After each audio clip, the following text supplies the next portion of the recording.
వచ్చి మనం కొబ్బరి రుణాలు వెంటనే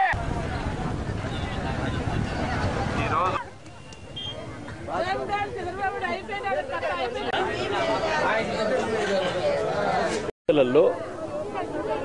రాజకీయాలలో ఉన్నటువంటి ఏ వ్యక్తి అయినా కూడా ఎన్నికలలో ఏదైతే మేనిఫెస్టోలు చెప్తారో అవి నెరవేర్చేటువంటి బాధ్యత తీసుకోవాలి. స్థాయినంగా చంద్రబాబు నాయుడు గారు మీరు ఒక్క రూపాయి కూడా కట్టద్దు, రైతు రుణాలు మొత్తం కూడా మాఫీ అయిపోతాయి, అదే రకంగా డ్వాక్రా చర్యలకు సంబంధించినటువంటి అనా పైసతో సహా మాఫీ అయిపోతుంది అని చెప్పడం జరిగింది.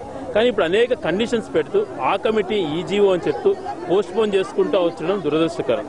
ఈరోజు అక్క చెల్లెల ఆవేదన కానీ రైతుల ఆవేదన కానీ ఎంతోగా ఉంది. ఈరోజు రైతులు తీసుకుంటే వాళ్ళు ప్రతి రూపాయి కూడా మాఫీ అయిపోతుంది అని చెప్పి వడ్డీ కట్టకుండా పోవడంతో వాళ్ళకు వడ్డీ దాదాపుగా నెలకు అంతకంత వస్తూ ఉంది. అదే రకంగా డ్వాక్రా సంబంధించినటువంటి వాళ్ళకు కూడా మేము ఇంతవరకు లిమిట్ చేస్తాం, కార్పస్ ఫండ్ ఇస్తామని చెప్పకుండా మొత్తం మాఫీ అయిపోతుంది అని చెప్పాడు.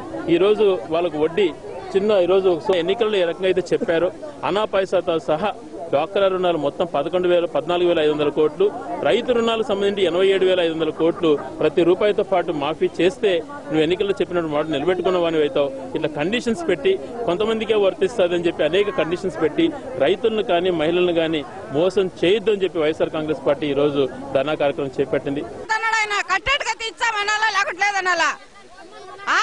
కొడతామంటే భయము, ఆకలిస్తే పెడతాడంటే ఇది ఉంటుంది. ఇట్లా మాటలు చేసేదానికి ఎందానికి చేయాల మనిషికి చెప్పలేదా? ఆ పొద్దు తెలుసు ఆయనకు రాజ్యం విడిపోయేది, బడ్జెట్ ఉండేది లేనిది అన్ని తెలుసు కదా. ఈ పొద్దు ఎందుకు కాలే? ముందు ఎందుకు చెప్పాలా మేము మాఫీ చేస్తానని?